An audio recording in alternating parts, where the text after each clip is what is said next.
would say just competition. There's been some great competition. We got a great room. We've added some speed in the portal. We've added toughness in the portal, and I think leadership. And I think our room is closer than it's been since I got here. We're a family, and these new additions have really helped the guys that are returning, or maybe some younger guys, pick up their game as far as learning the playbook, maybe finishing harder out there, because there's so much competition at every position that it makes it fun as a coach. You see guys flying around all day and competing with the guy next to him. Taylor's shown a pretty good connection with Raylan, especially the first few practices we've seen in the slot. How have you seen that kind of relationship develop, maybe summertime working together outside? And, how important is, with Raylan, with Cam, that slot position going to be for your group this year? It's very important in this offense. And I think Raylan, his familiarity with the offense, he's played in it. I think that's a huge help as far as him coming in. Knowing the offense now, he's just focused on leading the room, getting everybody together. Him and Taylon's chemistry has gotten better throughout the summer. And the good thing about them, too, is they have history from high school, too, from the same area. So they've known each other. I think they were on the same high school team probably for a year or so. So they have a history together. They have a relationship, and it's really helped us on offense for sure, just replacing that spot in the slot. With that competition that you mentioned, is there a number, like we got to find this number of guys that we trust, or a range maybe that you're looking for for a wide receiver rotation? Yeah, when you get into the travel squad, it kind of gets to that point where you got to, make decisions on, 8, 6 guys, whatever we're going to travel with. And I think it's some really tough discussions right now. But the good thing is it's practice 4, and I'm excited. Like I said, all the competition every day, it makes it fun for me watching guys compete out there, and they're all trying to make plays, but we're together as a unit. And that's the thing that stood out for me this offseason, challenging them to come together more as a family, because I think that's going to help us win a championship. Obviously, we're closer and not individuals. You guys brought in a lot of new receivers in the spring, and it sounded like from talking to Sam that he wasn't really interested in bringing in any more receivers, but then you brought in Andy Jean and Jalen Brown. What was the thought process with bringing those two guys in late?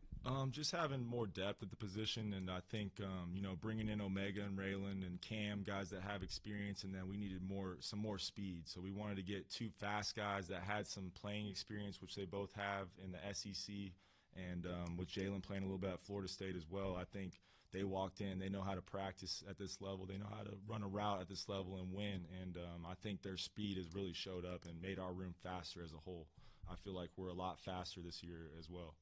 A lot of times we'll ask Sam about specific players, but sometimes he just brings up Antonio Jordan without us even asking about him. What has stood out about him, and is he going to be able to help you this year? Yeah, it's hard not to bring him up.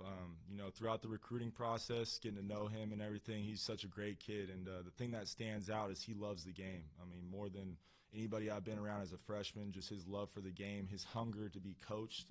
He's already been coached great in high school. His technique at the position is way further ahead than most high school kids coming in, and it goes to the Warren coaches down there. They get the receivers ready technique-wise, and now he's just like a sponge. He wants all the information he can take in, as he really wants to play this year. And I think talent-wise, he can definitely help us on offense this year. And it's fun every day turning that video on and watching the plays he makes, because one time a day he makes that wow play where you're like, man, this kid is going to be special.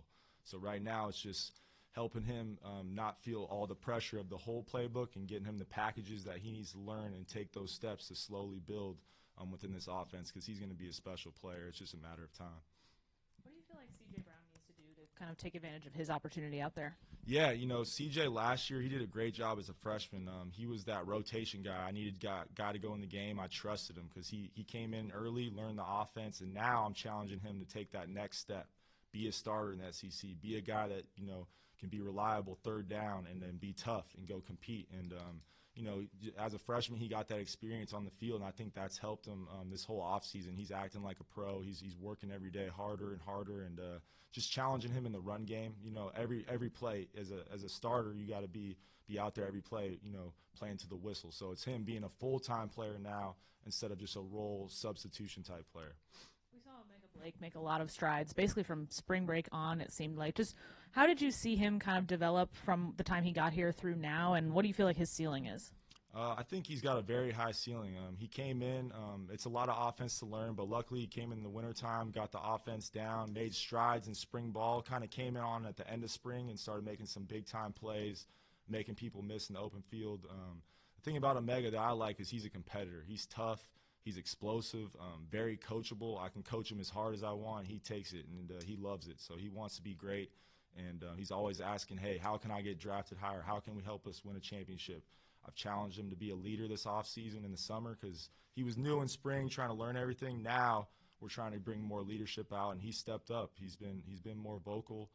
He's trying to push guys and just continuing to push him to lead by example, and I want him to be the guy. Christina snagged my Omega question, man, right out from under me. No, but he's consistently gone with the ones and Sharp and CJ for a good bit. What maybe has led to those decisions that those guys have been with the ones most? Just as in this offense, it's a lot of offense. So just that trust, their alignments, their details on the routes, the blocking schemes. But like I said, those three are running out right now. But every day it's open competition. Some guys are getting reps with the ones. Those guys are going with the twos. Just right now, every day we're constantly changing the depth, challenging somebody. Maybe, hey, you're going with the ones today, and seeing how they react. Because competition brings the best out of everybody, and I think there's so much of it right now that it's making our offense better. You mentioned challenging CJ to be better in the run game. Who really stands out to you as like premier blockers as receivers? There's some, those little guys are tough, man. Cam and Raylan, they do a good job in the run game, but Monte Harrison does a great job. He's going to have a bigger role as far as, doing that type of thing and blocking using his size. Antonio Jordans does a good job blocking, but really every receiver they're asked to block, and if they don't, they're not going to be in that starting rotation. So just challenging the whole room because, with Taylon Green back there, he can take a zone read to the house 90 yards, so we can't take a play off. And, with Mike Washington back there now, we got explosive guys that can go to the house. So we have to do our job and block for these guys, and we'll have explosive plays all down the field. I think we're talking to Monte today. So has he got any big plans for the big 3-0? And then also, what do you see about his why? Like he's doing this at about age 30. Yeah, I can't say enough about Monte. He's a special person, man. He's almost similar to, I can lean on him as like an assistant coach. I want a message to the whole room being delivered.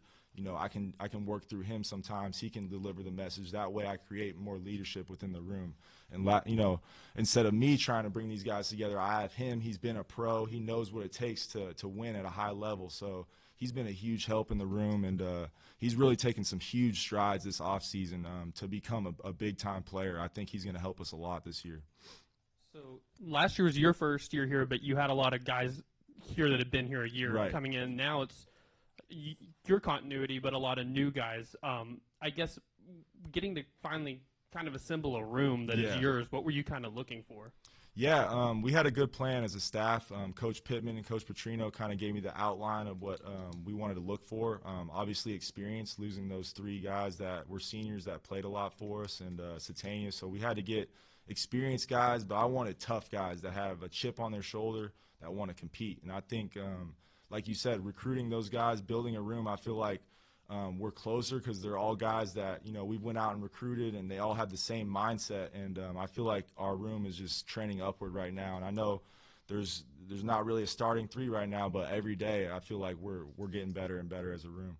It seems like just in drills and stuff right now, y'all are really detail-oriented, just like on depth and things like that. Kind of early stages of fall camp, what's the point of, like, I guess right now honing in on those before you can move to, I guess, whenever y'all get in pads? Yeah, it's just it goes with Petrino's offense. His offense is so detailed, so complex that the yardages are so important. We take one step too short, I'm going to hear about it. So just making sure in Indy we're constantly perfecting our craft, and that gets us more separation in the route concepts. If we're cutting our route short or, bending a corner on something, we're not going to be as far open. You know what I mean? So we want separation. We want run after catch this year.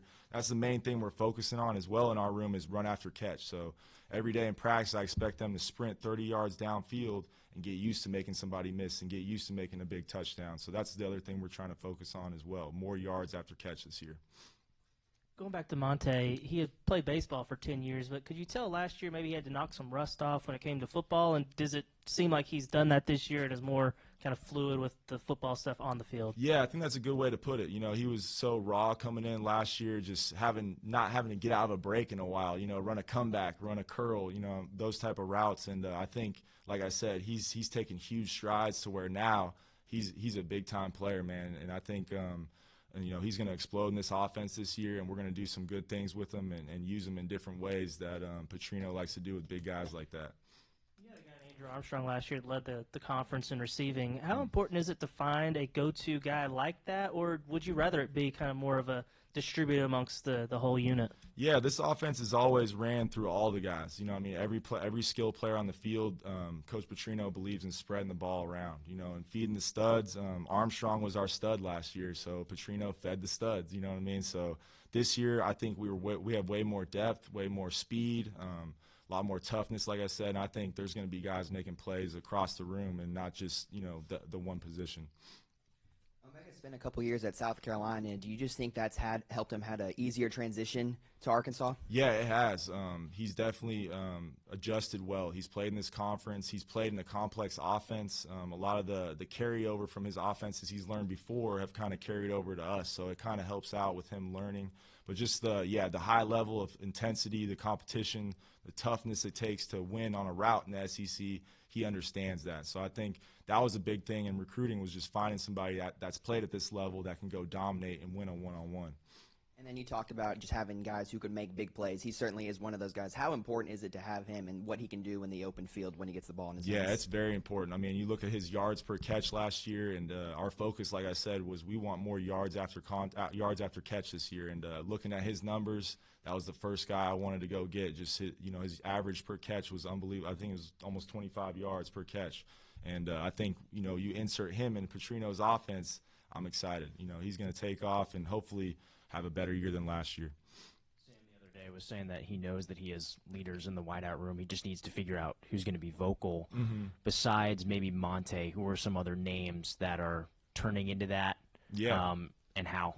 Yeah, I think how they've earned that right is just through their work. The whole room sees, who's working the hardest, who's putting in the extra time, and those guys are stepping up. Guys like Monte, I mentioned, Omega's trying to be a leader. He's being more vocal. Like you said, he's played at the SEC. He knows what it takes. So bringing those young guys around has been huge with Omega. And, Raylan Sharp, having played in this offense, being a senior as well, he's tried to lead. And Cam Shanks has came in here and tried to lead as well. So I think everybody's being vocal in the room right now, and it's awesome. We break it up after practice. It's like a competition for somebody to step up and say something to the room. So you love to see that as a coach. Staying on the Omega theme right now, the big catch, the yards per reception last year, it felt like sometimes looking at stats like a little bit boom or bust. Is there part of you have to work with him on maybe the shorter routes, or is that just part of maybe the scheme in Charlotte? Is that something that? Yeah, I'm not too sure on that, what happened at Charlotte, but I know with the talent, you put that talent in Petrino's offense, teach him the position, I think he's going to excel and have even, more production per game, like you're saying, instead of, up and down. I think, as long as he continues to put in the work, keep competing throughout camp, and I think he'll be just fine when we get to game one. I'm curious, inside the room after the CC injury, were there conversations with any particular guys like, this is a bummer for us, but this is your opportunity? How did the room maybe approach that injury? Yeah, he's a vocal leader in the room as well, and I think him coming in the wintertime and earning a job, being out there with the ones at times it was tough for him. It was tough for the room, because he's a great kid, a great leader. I think, like I said, it's brought our room closer. He's still vocal. He's still helping guys out. He's another coach on the field, and I think it's definitely brought more guys along. Hey, I got to compete. I got to, bump up the depth chart. I got to go out there with the ones or the twos and make plays. What's next for Antonio Jordan? What are the next steps in his development that you want to see him accomplish before the games arrive? Yeah, I think just every day, me and him just having a plan. What are we going to accomplish today? Hey, we're going to learn this. Not throwing the whole playbook and overwhelming him. That's the main thing. I don't want to overwhelm him. I don't want to put too much pressure on him because he's got the talent and he cares so much, and he wants to do the right thing on every play. So just controlling his reps, putting him in the right situation to build confidence. as a young guy, you always want every day, especially a freshman, their confidence to go up. You know, they have a bad rep in one-on-ones as a young guy. You know, they may get down on themselves. So just building his confidence every day, because like I said, he's going to be special, and every day he's making that wow play, and now we want every play to be a wow play. Another freshman, Jacaden, I can't remember what his injury was in the spring, but it looked like he started off pretty fast, and it seems like he's kind of picked up. What does his future hold? Yeah, I think him coming in the wintertime definitely helped him as far as the mental game, learning the playbook. He showed his explosion in spring and laid out for a pass and broke his clavicle. But now that he's back, he took that time to learn the plays. He's jumped in fall camp, and there hasn't been any confusion with the routes or any of the plays. He's stepped in, and mentally he looks like an older player instead of a freshman. So now it's kind of like Antonio, using that talent, building that confidence every day, because he didn't get all of spring ball, so now this is his first camp basically right now. But he's a very explosive player, bright-eyed kid, big smile, and he loves football. So I think just adding guys to the room that love the game, that compete, has really helped us this offseason. About everybody, I think maybe at Crutchfield. What do you need to see from Courtney? Crutchfield, he's got great talent, man.